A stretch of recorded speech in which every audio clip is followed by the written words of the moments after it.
The political atmosphere in Nigeria is getting more interesting as campaigns begin today. We now cross live to Kano State, where our Rise correspondent Nisi Gabriel is standing by to give us an update on what the mood of the people looks like, especially supporters of the new Nigeria People's Party, NNPP, in Kano, which appears to be a stronghold of that particular political party. Nisi Gabriel, good morning. What is the situation in Kano? Any excitement today about the commencement of political campaigns since the INEC blew the whistle that the campaigns can now start? The game can now begin. Good morning, Dr. Abati, and good morning to you, Rufai. Good morning, Nisi. Well, it's 5 months to the next general election in Nigeria.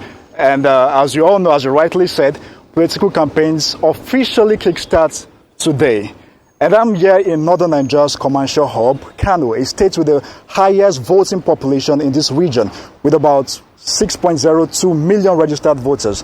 So I'll be interacting with supporters of the presidential candidates of the new Nigeria's People's Party, Senator Rabiu Musa Kwankwaso, a potential third force in the 2023 general election.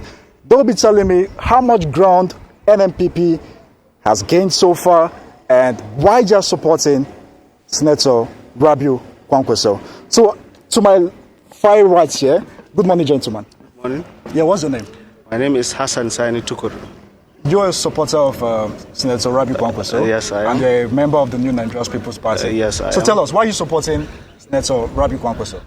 Well, my reason simply for my support of the candidature of Senator Rabiu Musa Kwankwaso is simply practical rather than it being hypothetical or some sort of experiment.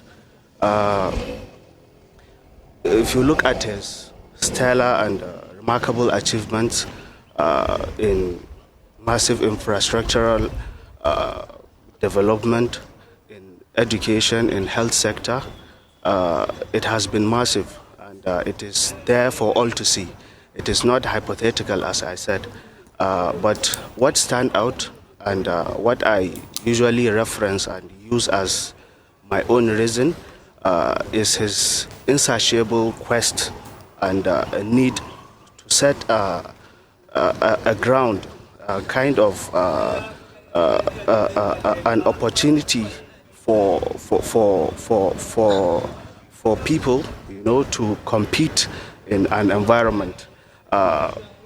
His massive human capital development, and the areas, the sectors of education, the achievements that he has made in that sector. We have seen so many graduates. We have seen so many beneficiaries of his well-known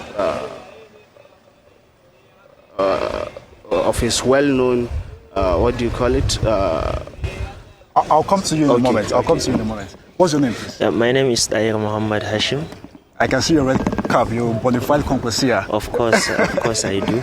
All right, assuming, let's say, Senator Rabiu Kwankwaso emerges the president of Nigeria, what do you think he might do differently? Well, as a medical doctor and one of the beneficiaries of the Kwankwaso scholarship scheme while he was a governor of Kano State, I started from a humble background. I'm one of the lucky guys to be sponsored to Egypt based on merit. I didn't know anybody on government then. So I'm very much sure that when Kwankwaso becomes president, this is an opportunity for so many other people to get. And being a doctor, I know that Nigeria's healthcare sector is lagging behind. We are ranked 142 out of 195 countries worldwide. And then when you're talking about infant mortality, maternal mortality, HIV infection, and low life expectancy, Nigeria is ranked among the worst 5 in the world. And based on what Kwankwaso has been able to do in Kano, I'm sure that the narratives of Nigerian healthcare is going to change when he emerges president. You see, if we're talking about healthcare sector, we're talking about access, quality, and affordability. As a governor, let me give you the statistics currently. The NMA said Nigeria has around 40,000 medical doctors with a population of around 200 million people. That means we're having one doctor for 5,000 people. And the National Population Agency said again that more than 20,000 of those medical doctors have moved outside the country. And we're talking about a country that have this wide doctor-patient ratio, and then yes. doctors are even moving out. Konkoso as a governor has done something that in the history of Nigeria, no any singular person, even the president, has done this before. When I was sponsored to Egypt, I know we were alongside more than 300 other medical doctors.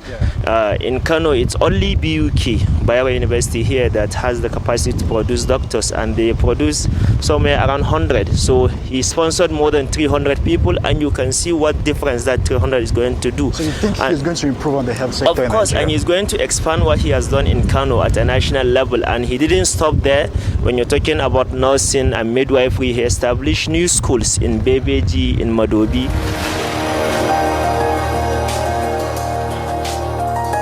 Rise to the Rise News channel. I will go back to Kano with Nisi Gerbel. Nisi, how are you? Keep talking to them, Nisi. Rufai. Yes, I'm still talking to supporters of I'm still talking to supporters of the presidential candidates of the New Nigerian People's Party. And good to have you, sir. Good morning. How are you? We hear that membership of Konkosia in Kano State has grown over 2.5 million. How do you think this will translate to votes in the coming election? With the candidature of Rabi Musa Konkoso, my leader, I believe this would translate into voting strength of Kano. Because people like him for what he did when he was the governor of Kano State. Okay, but you agree with me that unlike in 2019, where in Kano State we saw President Muhammad Buhari then defeating Atiku with over 1 million votes. This time around, it might be different because many people say there will be a split vote between APC, PDP, and your party, NNPP. There is not going to be any split vote because of the candidature of Rabi Musa Konkoso for what he has done in Kano State. Okay.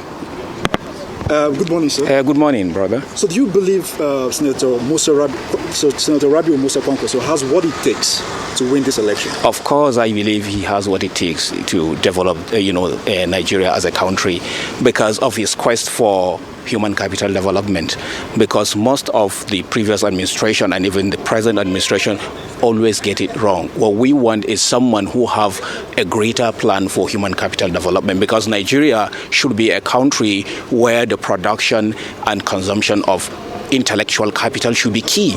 If you look at what he has done in Kano State, he has invested a lot in people. He has invested a lot in human capital, because almost every household in Kano State have benefited, from Senator Konkoso's investment in human capital. So that is why. So you believe he has what it takes to win? He has what it takes, because that is what we need as a nation. Let me continue, sir. Okay. There are many people saying out there that your popularity is not beyond just within key northwest states, and you are not making inroads to some southern states. How do you react to this? Is not correct.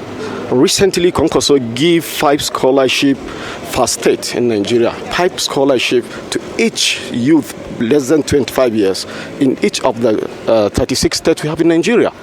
Is that not popularity? Konkoso was a governor, Konkoso was a minister, Konkoso was ambassador. Is that not popularity? Kano is the state with highest population in Nigeria, and we have every tribe you can find it in Kano, and he did remarkably well in Kano. So you think he's going to replicate? Why not? That he is the best. We don't have anybody other than him so far. Okay, let me come to you, sir. Yeah.